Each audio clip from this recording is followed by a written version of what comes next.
Ils sont en charge de la santé dans leurs pays respectifs et ils veulent faire face ensemble aux défis et aux priorités qui se retrouvent d'une île à l'autre dans le Pacifique.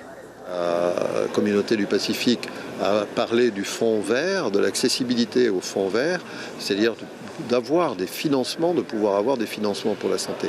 De plus en plus maintenant, les pays se sont rendus compte que si nous n'avions pas une aide venant de l'international en quelque sorte, soit une aide financière, soit une aide pratique, notamment pour la formation des professionnels de santé, eh bien notre progrès se ferait, mais se ferait de façon trop lente.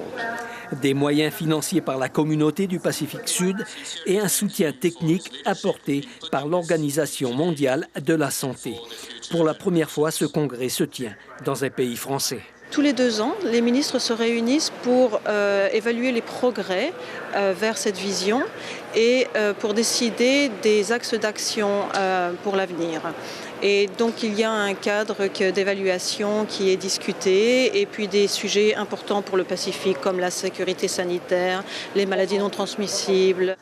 Le changement climatique et ses conséquences sur les populations, les épidémies de dengue, Zika ou chikungunya, autant d'échanges et de solutions apportées par les États du Pacifique. Mais beaucoup plus l'accent sur les structures d'accès aux soins, par contre peut-être un peu moins de moyens sur tout ce qui est prévention, promotion d'une bonne santé.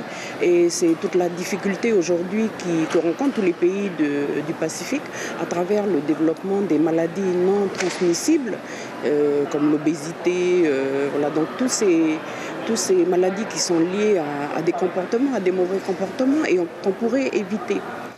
3 jours pour définir ensemble des stratégies pour la région.